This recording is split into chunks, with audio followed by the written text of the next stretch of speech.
So I boarded my flight. It was a really early flight. And when I got to the row that I thought I was to be seated in, there was a woman sitting in my seat. And so I don't know, I travel a lot. So I thought, and I was tired. So I thought, oh, maybe I looked wrong. So I pulled up my Delta app and double checked and realized, oh no, that really was my seat. And so then again, just assuming the positive, I thought, oh, well, she must have just looked at her ticket wrong.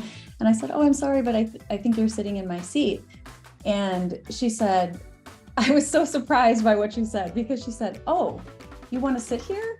And she said, oh, well, I just thought I could switch with you because these are my kids. And she pointed to the two seats next to her, and there looked to be a boy who was roughly 15-ish, and then a girl who looked maybe more like 11-ish. No, let me stop you right there. I can't stand. This has happened to me in the cinema. It happened to me when I went to watch Oppenheimer. Somebody was sitting in my seat, and I asked him to get up, and he said, oh, and he pointed at his wheelchair.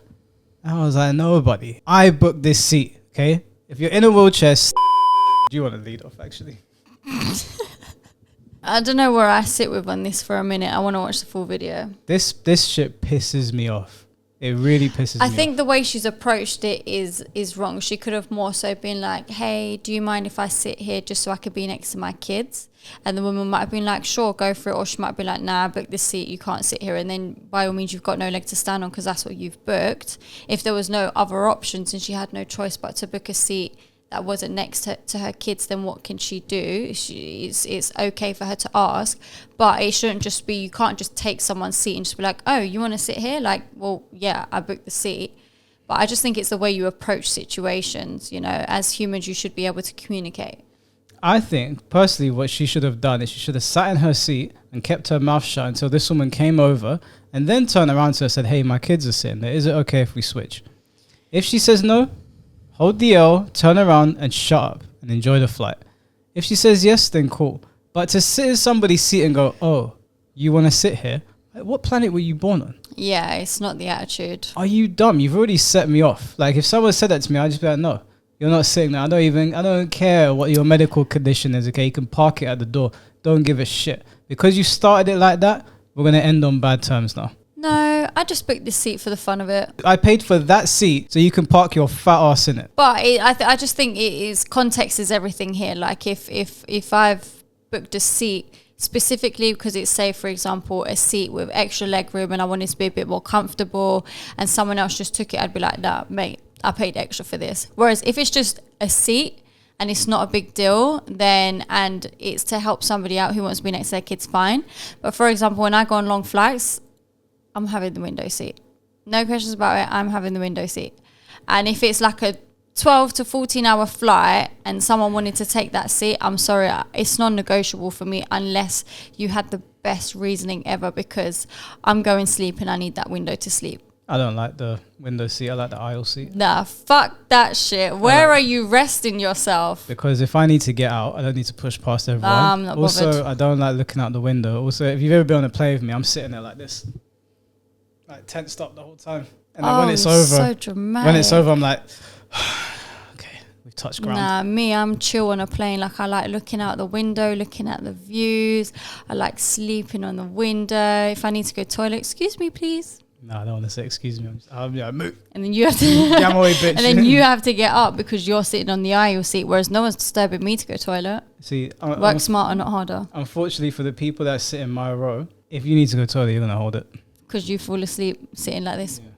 I download I don't know how anime. people do that. Because you know what it is for me, yeah? When I'm trying to sleep, like if I was sleeping, sitting up, and my head kept dropping, and I keep waking up and I'm tired, I will get so ratty and so angry because I can't just fall asleep comfortably. You know, people that wear them pillow things and they're just like this, could never be me. Like, my head's going all over the place. I sleep anywhere. When I was in uni, I used to sleep on stones. And I immediately said, oh, I'm happy to switch with you as long as it's a window seat. And I always pick a window seat because the most important reason is because I get motion sickness during takeoff and landing if I can't look out the window. And sometimes people don't leave the window shade open, or I'm too far from the window, I can't see. So that's the biggest reason. And then the second reason is I don't get a lot of sleep. So I usually like to Oh, this is my girl right here. This is my girl. And you know what? I think that's all fair enough. If she's paid and chosen specifically a window seat for those reasons and she gets motion sickness, you can't just take someone's seat like that. No way. You ain't taking my seat regardless. It's not her fault you couldn't get seats next to your kids. You know, I had a situation a long time ago where they didn't want to sit next to the window and they wanted to switch with me, and I'm scared of flying. Now, this was ridiculous because it was to Amsterdam, which takes 30 minutes. So I could... Yeah, you sit down and then by the time you sit down, you're getting up. Yeah, by the time I get to Sabi's house, I would have landed in Amsterdam. Like, it's that quick from here. But I don't like sitting next to the window. I don't like looking out the window. I can't fly. And I watched Final Destination when I was a kid, and it's never left my mind since. Oh, drop me out. Drop me out's exactly the problem here. The plane might drop me out, and I don't want that smoke. If I'm going down, I'm in the aisle seat. I feel like I've got more of a fighting chance there. If the window breaks open, my neck is gonna snap and my whole head is gonna be sucked Have up. you ever, other than Final Destination, have you ever heard of a window on a plane breaking? I saw a... Actually, don't tell me. Yeah, I've seen some pretty horrific videos. No, I don't want to be afraid to fly. Don't tell me for real. Go on Reddit. End the conversation here. Thanks. You'll see some shit. Be able to sleep on the plane, and being in the window seat obviously gives you that easiest opportunity to do that. So anyway, my reaction first was, sure, I'm happy to switch with you as long as it's a window seat. And she said, oh, it's right here. And she said it like, oh yeah, great, it's right here. And so I thought, oh, it must be the window seat. But then she pointed to the middle seat that was in the row right behind the seat where I was supposed to be sitting. Not even exaggerating, I had 90 minutes of sleep the night before. I had this big presentation I needed to give once I arrived at my destination. And I was just like, I told myself, like, you have to take care of yourself. Like, you need sleep on this flight. You picked this seat in advance, stick with the seat. And I said, the middle seat right there. And she said, yeah, it's just right here. And I said, I'm sorry. I said, I really need a window. So, I don't want to switch. And she was not happy. She was kind of, it wasn't like a fight, but she definitely begrudgingly, kind of like grabbed her stuff and stood up and kind of huffed and puffed and, went back to the seat behind. And I thought then it was done because she was still, she was within arm's reach of both of her kids. The woman behind who the seat switcher was talking to, was so kind, and she continued to be kind, but she was absolutely defending me. I don't know who she was. She was a stranger to both of us, but the woman first said, I can't believe the airlines don't put us together, with our kids. And the woman said something to the effect of, I know it's nice to sit with your kids, but when that happens to me, I always just try to talk to the gate agent before I get on the plane, or I try to pay to have seats together ahead of time. Imagine being so entitled and so disillusioned as to take out on the person that paid for the seat rather than talking to the people that allocate the seats or take payment for the seats. But the thing is that you can pre-book your seats. Yeah, like, she's probably one of those donuts, right?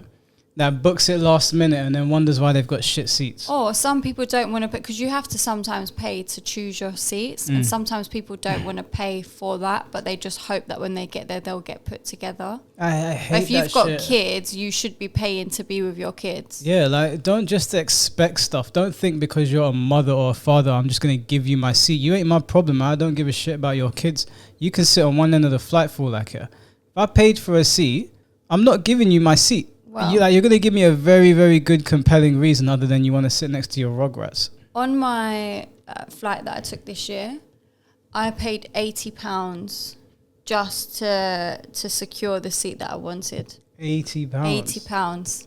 So imagine I've paid £80 for that seat, and then someone goes, oh, can I switch, please? No. Was this Give me first £80 class? and I'll switch. Was it first class? No, but it was a window seat on a busy flight. £80? £80. See, Sabi's got that money. That's crazy, right? £80. I thought they were like £10 you pick a seat. Usually they are about Who £10. were you flying with? Abu Dhabi or something? No. Who did we fly with? That was American Airlines. Oh, you were going to Miami, weren't Well, you? I flew with them, yeah. And then on my way back, we flew with, I don't know if it was British Airways. That flight was so decent. Like, it was one of the double-decker ones. And we were on the top deck, and they had like just a two-seater one. So it was just me and my sister here. And then on this 2-seater one, yeah, next to the window, they have this, because there's not 3 seats there, you've got this extra space here, which is like this little compartment that you open and you can put your bags in. So instead of having your bags, you know, by your legs under your seat, you put it in there, you put that down. And because it was a flat surface, I slept the whole flight. It was basically like a little bed for me. It was basically first class. How much did you pay for that seat? That seat I didn't have to pay anything for. Can you believe it? That seat I paid nothing for, but on the way there, in the 3-seater row, I had to pay £80 just to be next to the window. That's crazy, man. Yeah. Imagine paying £80 to be next to the suction device that can rip your head off. Could never be me. A complete and total non-issue. She, the mom kind of reached up to the younger of the two, which was the girl, who I think my guess is maybe about 11 years old or so, reached up to her more than once saying, you know, are you okay? You know, and she just kept saying, yeah, I'm fine. You know, I'm fine. And then at one point, the older one, the son, the woman again said, oh, so-and-so, are you doing okay? And the son said, Mom, we're fine. So the kids were fine. They didn't say a word the whole flight, and there was nothing unusual about the flight, and it was all just a non-event after. You know, she just sounds like a concerned mom that wants to sit next to her kids. I don't think the entitled thing is cool. I don't like the fact that she huffed and puffed over a seat she didn't pay for, but she probably just, because my mom was like that when we were kids. She was very overprotective. Are you okay, Mike? Are you okay? Even now, sometimes she does it. So I get it. Yeah, but my mom does the same. But mom, don't get me wrong, my mom does some shit in public where I'm like, don't act entitled, mom. Please don't do that. Like what? I'm not going to hot my mom up, but we'll just say that I think my mom could do something like that. And I have to say to her, Mom, relax. So I get that maybe she's coming from a loving thing where she just wants to be near her kids. And, you know, I know moms can be scattered with all the things that they're doing. So maybe she forgot to book the flights. I'll extend an olive branch. That still doesn't give you the right to act entitled. Maybe she was pissed off prior and took it out on the wrong person. Yeah. Maybe we don't know what experience she had leading up to it. Maybe at the gate when she was checking in, she may have asked, can you see us together? And they said no. She might have spoken to the second set of people at the gate. She might have spoken to the air hostesses. I don't know what you call the male ones, but anyway. You can't say that one. Air hostesses, are the men called air hostesses as well? No, they're just hosts. Air hosts? I don't know. Yeah, they're air hosts. But she could have spoken to the cabin crew. There's our word. When getting on, and they could have said no, and then she just tried it, and the woman was her final straw. Like, you know, if you keep poking at a dog, eventually that dog is going to bite. Look, if you're flying and you expect someone to give up, look, even if you're on the train, I get up. If I see a woman get on the train and she's pregnant or she's really old, I'll stand up for her and I'll let her sit down. Yeah. If it's just like someone that looks like Sabi, there's no fucking chance that I'm getting up. Not you specifically. That's judging a book by its cover, because how do you know I don't have any underlying issues? You got to tell me then. You don't look like you do. If you got on the train and said, hey, I've got my knees all mashed up or I'm sick or whatever, I'll get up. I'm healthier. It's not that deep for me, but I'm not just going to get up because a pretty girl gets on the train. That could never be me. Do you know... Sorry, was you going to say? No, I was just going to say, if it's an old lady or a pregnant lady or even an old man with a walking stick, you know what? If it's someone that I'm like, they need this seat more than I do, I'll get up. But I am not getting up. I've been in situations where like, oh, can I sit next to my friends? No, fuck off. Go to the next carriage. I always get up on the tube for people. Like, if it's for kids, I'll get up for kids. No, not kids. I get up for kids. I get up for old people. I get up for pregnant people. What's kids? Like, are you saying 5, 6 years old? Because then I'll get up. But if they're kids like 12, 13, I ain't getting up. Yeah, 12, 13, probably not. But if the rest of their family was sitting down so they could sit with their family, would I get up? Yeah. No, it's not a big deal for me. Like, I would get up for a lot of people. And you know what? Whenever I do it, it feels so good. It feels so good to not do it sometimes, though.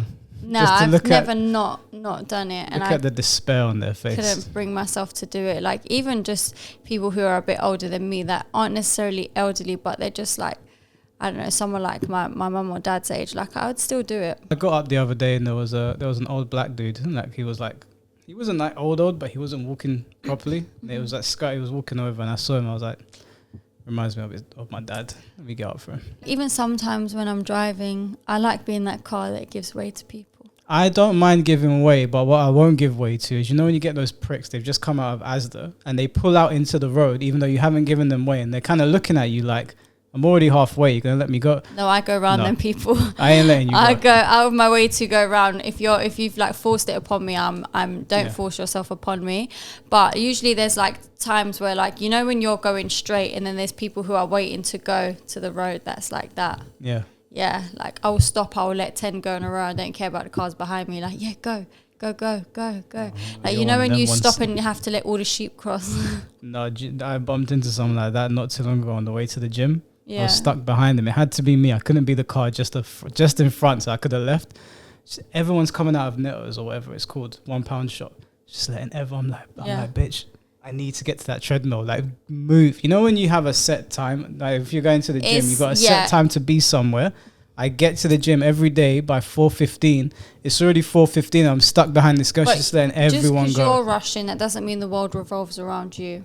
No, it doesn't. But there has to be a limit. Like, you're gonna let the whole car park go. Yeah, I will. Don't be surprised if someone knocks on your window. I'll take my time even more. Don't beep at me. One day I'll slow down. Don't beep at me. I'm not even gonna realize it's you. I'm gonna be like, who the fuck is this blocking the traffic? I'm gonna walk over and be like, Sab. I don't get road rage. And I'll tell you why. At one point in my life, I used to get such bad road rage. I used to be so angry. And my friend at the time was like, look at the state of you right now. You're all angry and you're all worked up and you're pissed off for the rest of your day now because of somebody else who's cut you up or whatever and is going about their day fine and happy, but you're in a bad mood. And then I was like, do you know what? That's true. Why am I letting somebody else make me upset and angry when they're fine? And since then, I've never got bothered by it. Like, someone didn't say thank you when I gave them away. Whatever. That's their business. I definitely get angry on the road, but you know what I'm like. I'll explode for 2 seconds. I've been in the car with you and I've never seen you cuss anyone out. But nothing's happened since. You've been in my car, what, twice? Yeah. And we've only been to McDonald's. But people who have road rage, just like when I get in the car with my sister, I kid you not, every single time she will be cussing someone out. Yeah, no. And I think to myself, like I said to her, I was like, sister, it can't always be everyone else, you know. I was like, sometimes it must actually be, you must be the problem. Yeah, my brother's like that. My brother's a very aggressive driver and he cusses everyone. Yeah. I'm not like that. I get angry when people cut me up or they're doing something dangerous, but I don't take it out of the car. As soon as that situation's over and I've sort of exploded, go back to rapping to whatever I was rapping to. My mind just floats off into something else. I don't take it home with me. But what I'm saying is that if you was one of them people that has road rage all the time, being in your car twice, I would have experienced at least something right by now, like at least you cussing someone or something happening.